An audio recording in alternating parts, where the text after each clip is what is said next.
कहानी की शुरुआत होती है आज से 45,000 साल पहले, जब इंसानों ने यूरोप के कुछ इलाकों में रहना शुरू किया था। इसके बाद हम एक अंधेरी गुफा को देखते हैं जिसके अंदर 6 इंसान आग के आसपास झुंड बनाकर बैठे थे। इस ग्रुप का लीडर एडम नाम का एक आदमी था। वो बहुत बहादुर था और बाकी सबकी रक्षा करना ही अपना धर्म समझता था। उसका एक भाई था जिसका नाम था गिर, और एडम के बेटे का नाम हेरोन था।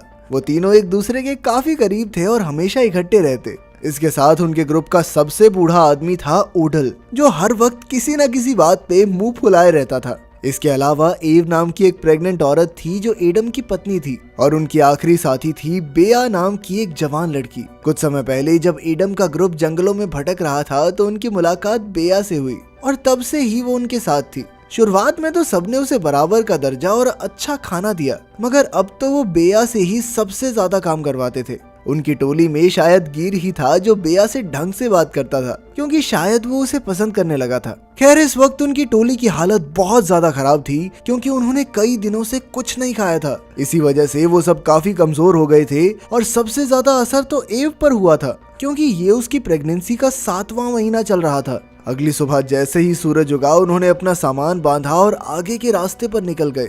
चलते चलते एडम ने पहाड़ियों की ओर इशारा करते हुए कहा कि उन्हें वहां जाना चाहिए। उसने कहा कि इन पहाड़ों में कई गुफाएं हैं जहां पर वो आराम से रात गुजार सकते हैं। फिर कुछ समय बाद एडम और गिर ग्रुप से अलग होकर कुछ खाने के लिए ढूंढने निकले। वो एक पहाड़ी की दूसरी ओर पहुंचे तो उन्हें एक मैमथ की हड्डियां दिखाई दी। ये देखकर वो सब घबरा गए, क्योंकि इसका मतलब ये था कि इस मैमथ से भी बड़ा कोई जानवर इन पहाड़ों में घूम रहा है। खैर, फिर कुछ देर और घूमने के बाद वो एक ऐसी जगह पहुंचे जहां से पूरा जंगल दिखता था।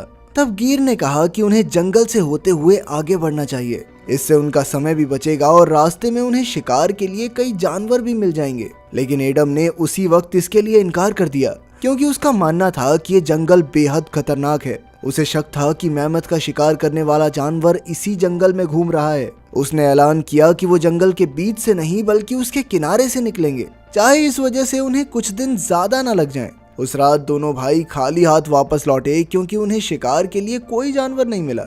उन्होंने मैमथ के बारे में किसी को नहीं बताया, वरना वो घबरा जाते। उनके पास कोई गुफा भी नहीं थी, इसीलिए उन्हें बाहर ही आग जलाकर बैठना पड़ा। फिर कुछ देर बाद उन सबको दूर से किसी के बुरी तरह चिल्लाने की आवाज सुनाई दी। एडम और गिर को लगा कि शायद ये वही शिकारी जानवर होगा जिसने मैमथ को हराया था। उन्होंने तुरंत अपने हथियार उठाए और इस जानवर का सामना करने के लिए तैयार हो गए। जैसे ही उनकी नजर हटी तो अचानक एडम के बेटे हेरोन को कोई अंधेरे में ही खींच कर ले गया। एडम ने तुरंत उसका पीछा करने की कोशिश की, मगर सबने उसे जबरदस्ती रोक लिया, क्योंकि ये खतरे से खाली नहीं था। उन्होंने एडम को समझाया कि वो सुबह हेरोन को ढूंढने जरूर जाएंगे, अभी उसका अकेले जाना बिल्कुल भी ठीक नहीं है। फिर जैसे ही सुबह हुई तो वो सब मिलकर हेरोन को ढूंढने निकल पड़े। एडम काफी पुराना शिकारी था, इसलिए वो जानवर के पैरों के निशान का पीछा करते हुए हेरोन के कपड़ों तक पहुंच गया। उन कपड़ों में उसे एक अजीब से काले रंग का लिक्विड मिला, जो खून तो नहीं था। ये देखकर उसे हौसला मिला कि उसका बेटा शायद जिंदा है। इसके बाद उन्होंने तेजी से पैरों के निशान का पीछा किया और जंगल के किनारे तक पहुंच गए।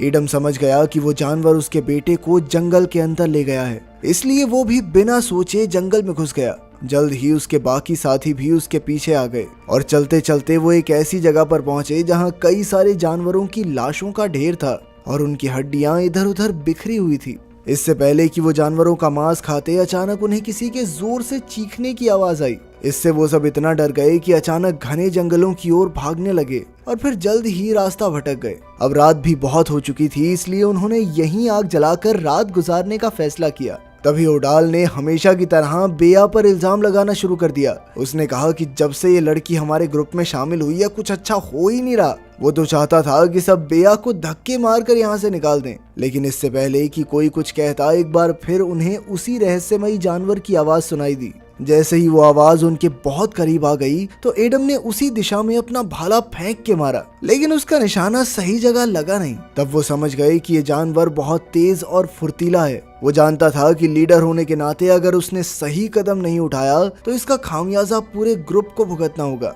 फिर उसने एक भाला उठाया और चुपके से अंधेरे में आगे बढ़ने लगा, ताकि वो उस जानवर को खत्म कर सके। लेकिन शायद यही उसकी सबसे बड़ी गलती थी, क्योंकि अचानक किसी ने पीछे से उस पर जोरदार वार कर दिया। वो बुरी तरह चिल्ला चिल्ला कर मदद मांगने लगा, पर उसके साथी बेहद डरे हुए थे।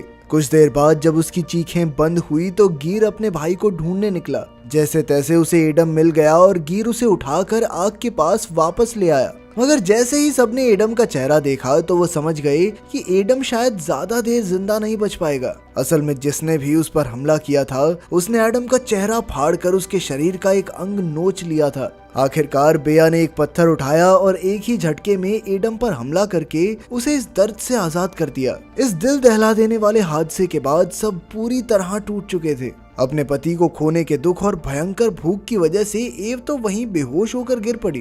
तभी बेया ने कहा कि उन्हें एडम का मांस खाकर अपनी भूख मिटा लेनी चाहिए। ये सुनकर सभी हक्के बक्के रह गए, पर अब उनके पास कोई और चारा नहीं था, इसलिए आखिरकार वो सब मान ही गए। बाकी सबने तो जैसे तैसे खाना खा लिया, मगर गिर अपने ही भाई का मांस खाने की हिम्मत नहीं जुटा सका। फिर अगली सुबह उठकर गिर ने लीडर का जिम्मा संभाला और उन्हें इस जंगल से सही सलामत बाहर निकालने का वादा किया। मगर काफी घंटों तक चलने के बाद भी वो आखिरकार उसी जगह पर आकर खड़े हो जाते। तब उडाल अपने अंधविश्वास की नई कहानी बुनकर कहने लगा कि वो रहस्यमयी जानवर उन सब में से किसी को नहीं छोड़ेगा, क्योंकि वो सभी बिन बुलाए उसके इलाके में घुस आए हैं। जब बाकियों ने पूछा कि इसका हल क्या है तो उडाल कहने लगा कि उन्हें किसी एक की बलि चढ़ानी होगी। ये देखकर सभी बेया की ओर देखने लगे, क्योंकि वो तो बाहर से आई थी। फिर अचानक उन सब ने बेया को जबरदस्ती पकड़कर बांधने की कोशिश की। इसी जद्दोजहद में बेया ने गिर को लात मारी, जिससे उसका सर एक पत्थर से टकरा गया और वो वहीं पर बेहोश हो गया। अंत में उडाल और एव ने जैसे तैसे उसे एक पत्थर से बांध ही दिया।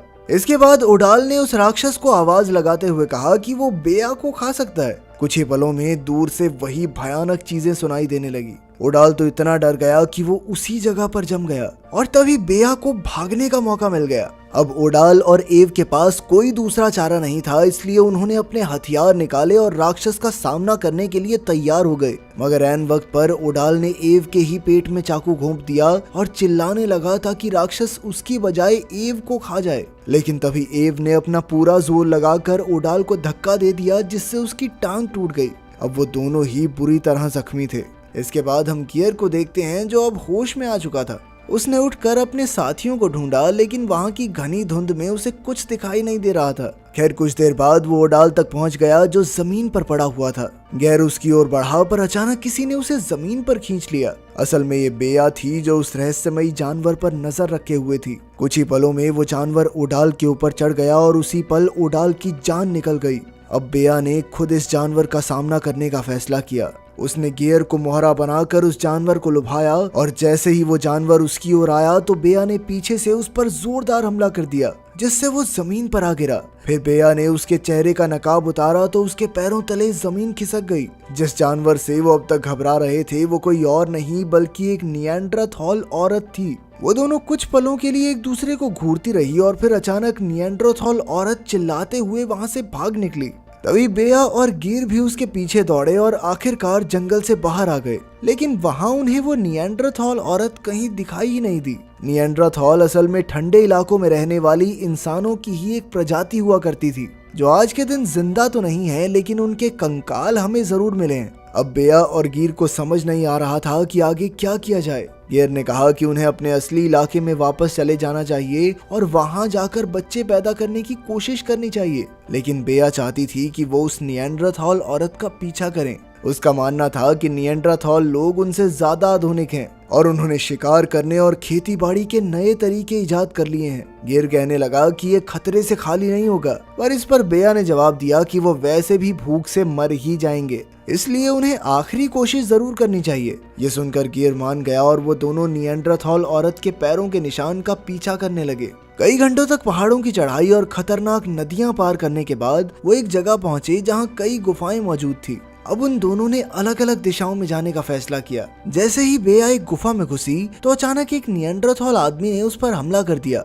वो बेया का गला दबाने लगा और जल्द ही वो बेहोश हो गई, लेकिन ये सिर्फ एक चाल थी। जैसे ही उस आदमी ने बेया की गर्दन छोड़ी तो अचानक बेया ने एक तीखे पत्थर से उस पर जोरदार वार कर दिया, जिससे उस आदमी की मौके पर ही मौत हो गई। इसके बाद बेया गुफा में आगे बढ़ी तो वो एक कमरे में पहुंची जहां आग जल रही थी। अचानक उसने देखा कि एडम का बेटा हेरोन भी वहीं मौजूद था, जिसे कुछ दिन पहले कोई उठाकर ले गया था। उसने बेया से अपने पिता के बारे में पूछा, पर बेया उसे कोई जवाब नहीं दे सकी। उसी समय वही निएंडरथॉल औरत हाथ में हथियार लिए वहां आ पहुंची। तभी बेया भी जलती लकड़ी उठाकर उसे डराने की कोशिश करने लगी। उनका शोर सुनकर गियर भी तुरंत वहां आया, पर हेरोन को जिंदा देखकर तो वो हक्का बक्का रह गया। इसी मौके का फायदा उठाकर उस औरत ने गियर पर जानलेवा हमला कर दिया और उसके सर पर तब तक लगातार वार किए जब तक गियर मरा नहीं। उसी वक्त बेया ने वहां मौजूद जानवरों की लाशों को आग लगा दी और हेरोन को लेकर भाग निकली। कुछ ही पलों में गुफा में जबरदस्त धमाका हो गया और निएंडरथॉल औरत बाहर निकलते हुए फंस गई। वो मदद की गुहार लगाने लगी तो हेरोन उसकी मदद करने के लिए आगे बढ़ा, मगर बेया भूली नहीं थी कि इस औरत ने उसके पूरे परिवार का खात्मा कर दिया था। इसलिए उसने एक पत्थर उठाया और औरत के सर पर मार मार के उसकी जान ले ली। ये देखकर हेरोन फूट फूट कर रोने लगा, क्योंकि उस औरत ने उसे अपने बच्चे की तरह ही रखा था। मगर जब बेया ने उसे बताया कि इसी औरत ने उसके पिता एडम की जान ली थी, तो हेरोन की आंखें खुल गई। आखिरकार बेया और हेरोन एक और गुफा में घुसे, जहां उन्हें ढेर सारा खाना और आधुनिक हथियार मिले। खैर, इसके बाद उन दोनों ने अपनी नई जिंदगी की शुरुआत की और यहीं कहानी खत्म होती है। अगर वीडियो पसंद आई तो लाइक कर देना, चैनल को सब्सक्राइब कर देना। मिलते हैं अगली वीडियो में।